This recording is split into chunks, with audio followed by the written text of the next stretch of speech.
नमस्कार विद्यार्थियों, आज हम पढ़ रहे हैं बीए पार्ट 3 में संस्कृत विषय में तर्क संग्रह। और जो तर्क संग्रह है वह तर्क संग्रह दर्शन शास्त्र का अत्यंत महत्वपूर्ण टॉपिक है। और ये जो तर्क संग्रह पुस्तक है, तर्क संग्रह में अन्नम भट्ट ने 7 पदार्थ स्वीकार किए हैं।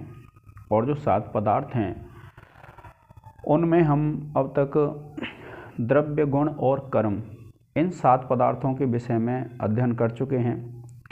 और अब जो अध्ययन करेंगे, आगे वाला जो पदार्थ है सामान्य। सामान्य जो पदार्थ होता है उसका क्या अर्थ होता है? जो सब में कॉमन रहे। अर्थात सामान्य का अगर हम दूसरा अर्थ देखते हैं तो इस सामान्य का दूसरा अर्थ जाति भी ले लेते हैं कि जो जाति। लेकिन जो दर्शन शास्त्री हैं उन्होंने सामान्य का लक्षण करते हुए कहा है नित्यत्वे सति अनेक संवेतत्वम। क्या है?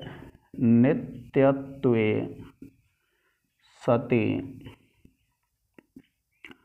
अनेक संवेतत्वम। यानी जो नित्यत्व सति का तात्पर्य होता है जो नित्य में रहने पर। नित्यत्व सति अर्थात जो नित्य होते हुए भी अनेक में विद्यमान रहे, उसको क्या कहते हैं? हम सामान्य कहते हैं। सामान्य का एक अर्थ क्या ले लेते हैं? जाति ले लेते हैं। जैसे मनुष्य होता है तो मनुष्य में मनुष्यत्व जाति होती है, पुरुष है पुरुष में पुरुषत्व जाति होती है, स्त्री है स्त्री में स्त्रीत्व जाति होती है। इसी प्रकार से क्या है, सामान्य अर्थ में हम इसको ग्रहण करते हैं। तो ये जो पदार्थ हैं उनमें सामान्य का अर्थ और भेद हैं, तो इसके 2 भेद माने जाते हैं। और 2 भेदों में एक पर और एक अपर। और अन्नम भट्ट ने कहा भी है परम परम चेति द्विविधम सामान्यम। क्या भेद किए हैं? परम परम चेति द्विविधम सामान्यम। सामान्यम अर्थात पर और अपर। इस प्रकार से क्या है, 2 प्रकार का सामान्य होता है। जो सामान्य है उसके 2 भेद कर दिए हैं, एक पर और एक अपर। तो पर और अपर इस प्रकार से 2 भेद कर दिए हैं। और पर किसको कहते हैं, इसके बारे में वर्णन करते हुए कहते हैं कि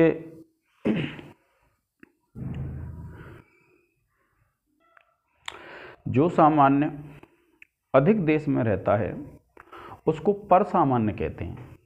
जैसे आप देखेंगे द्रव्य हैं तो द्रव्य है, द्रव्य अधिक क्षेत्र में रहता है। द्रव्य में द्रव्य गुण, द्रव्य में आपके पृथ्वी, जल, वायु, आकाश, काल, दिक्, आत्मा और मन, इस प्रकार से अनेक द्रव्य होते हैं। तो इसको क्या कहेंगे? हम पर सामान्य कहेंगे। यानी जो अधिक देश में रहता है उसको क्या कहते हैं? पर सामान्य कहते हैं। और जो न्यून देश में रहता है, न्यून देश में क्या है, जैसे हम बात कर लेते हैं द्रव्यों में ही, जैसे पृथ्वी है तो पृथ्वी में जो पाया जाएगा पृथ्वीत्व, वह कौन सा सामान्य पाया जाएगा? वह अपर सामान्य होगा। और जो अधिक क्षेत्र में पाया जाता है उसको क्या कहते हैं? पर सामान्य कहते हैं। तो इसकी व्याख्या इतनी है कि जो सामान्य होता है, सामान्य का अर्थ जाति में भी ले लेते हैं, अर्थात स्त्रीत्व, गोत्व, पुरुषत्व, मनुष्यत्व आदि जो हैं वो क्या हैं? जाति हैं, सामान्य हैं। तो ये जो सामान्य है वह 2 भेद कर दिए, परम अपरम। यानी पर उसको कहते हैं जो अधिक क्षेत्र में पाया जाता है, और जो अपर है, अपर उसको कहते हैं जो कम क्षेत्र में पाया जाता है। तो इसमें क्या है, जो सामान्य है उसका दूसरा अर्थ भी मान लेते हैं। और दूसरा अर्थ ये मान लेते हैं कि सामान्य का अर्थ होता है सत्ता। तो ये केवल नामोल्लेख पढ़ रहे हैं, उद्देश्य को पढ़ रहे हैं हम विद्यार्थियों कि उद्देश्य क्या होता है। उद्देश्यस्तु नाम मात्रेण वस्तु संकीर्तनम। यानी किसी वस्तु को यदि हम नाम मात्र से कह देते हैं तो वो कहलाता है आपका उद्देश्य। तो ये जो सामान्य है, सामान्य का वर्णन इस प्रकार से हो जाता है। इसके बाद है विशेष। जो अगला जो पदार्थ है हमारा वो क्या है, विशेष।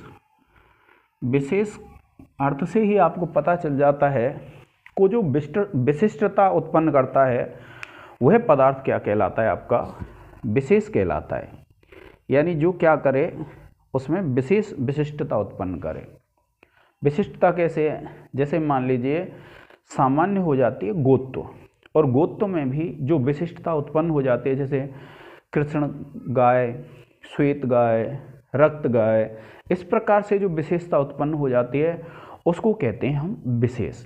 और विशेष का लक्षण करते हुए अन्नम भट्ट कहते हैं नित्य द्रव्य वृत्तयो, क्या कहा है, नित्य द्रव्य वृत्तयो,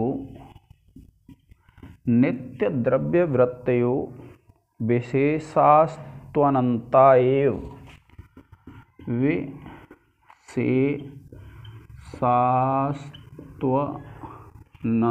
एव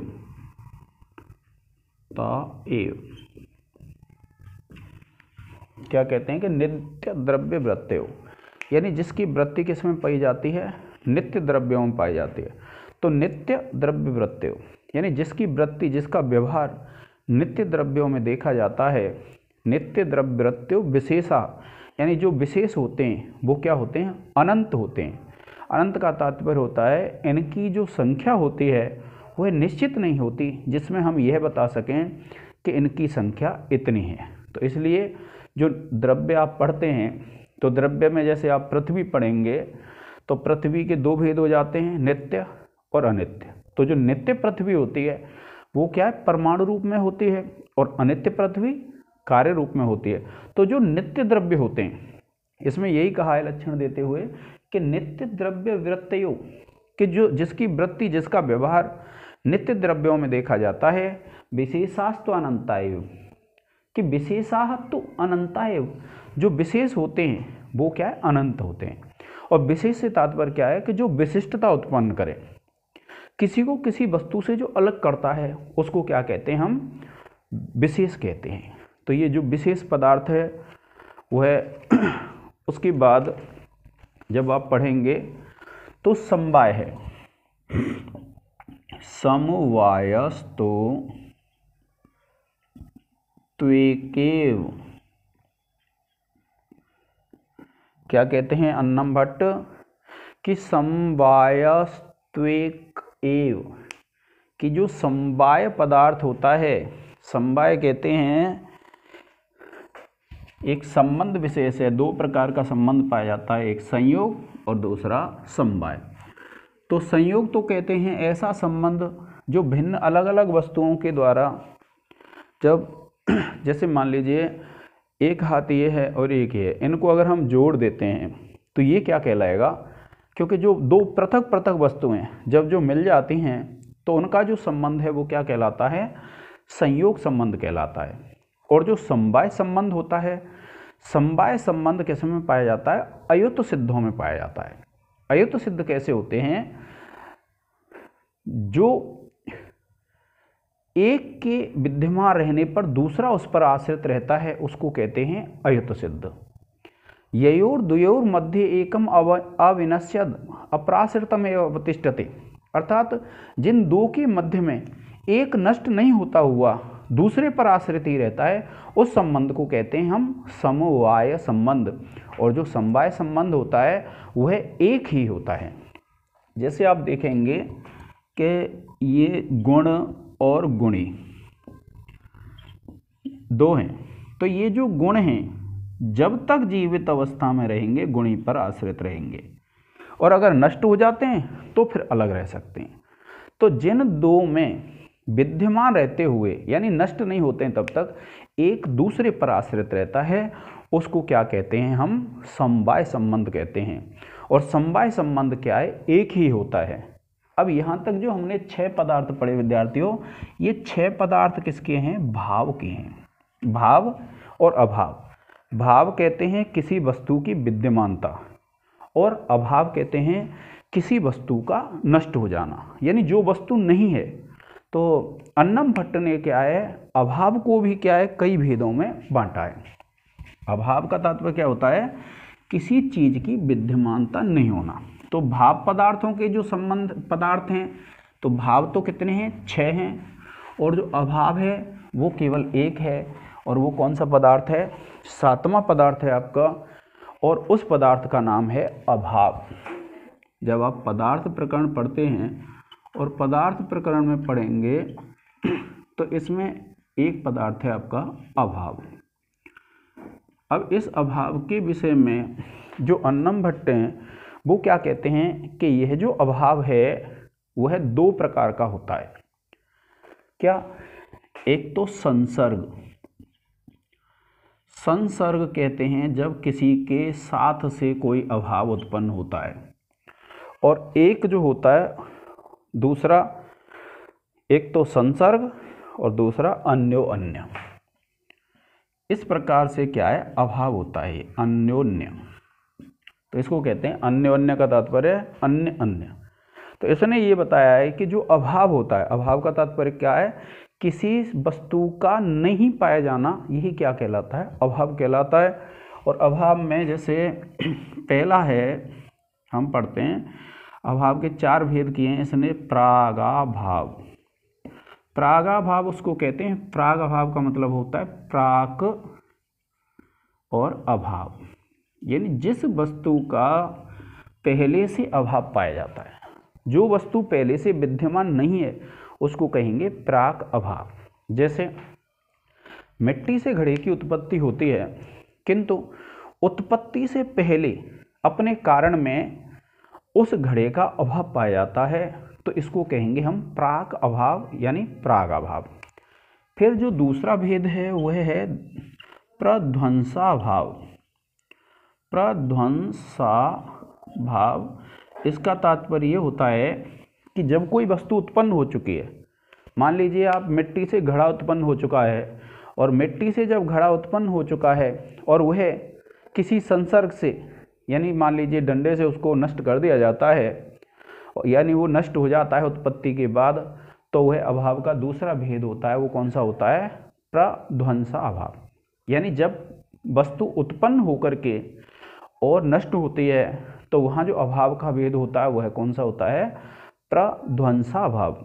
फिर उसके बाद तीसरा होता है अत्यंताभाव।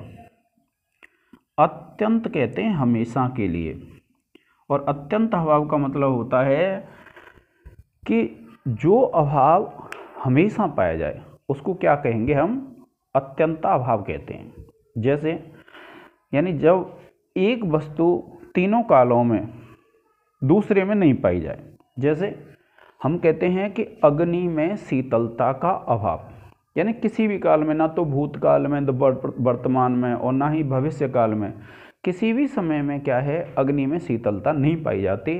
तो इसलिए अग्नि में शीतलता का अभाव, ये जो है ये अभाव का भेद है, कौन सा, अत्यंताभाव। और उसके बाद जब हम चतुर्थ पढ़ते हैं तो ये चतुर्थ होता है अन्योन्य।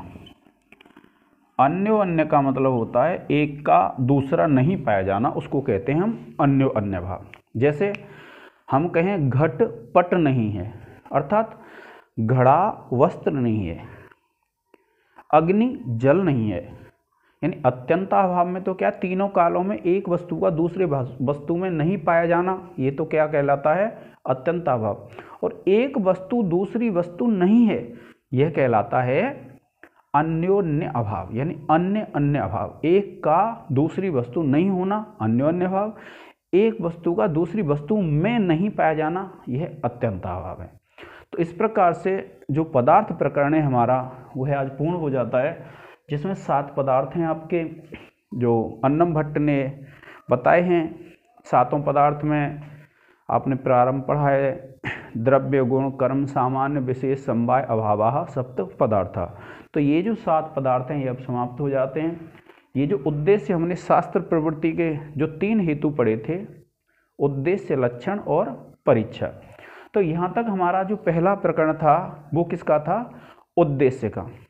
यानी केवल नाम मात्र से जब वस्तु का कथन किया जाता है तो उसको क्या कहते हैं? हम उद्देश्य कहते हैं। अब इसके बाद जब हम पढ़ेंगे तो 7 पदार्थों में जो प्रथम पदार्थ आया है हमारा द्रव्य, उस द्रव्य के भेद, द्रव्य का लक्षण, इन विषय में हमको पढ़ना है। तो आज के इस लेक्चर में विद्यार्थियों इतना ही। जय हिंद, जय भारत।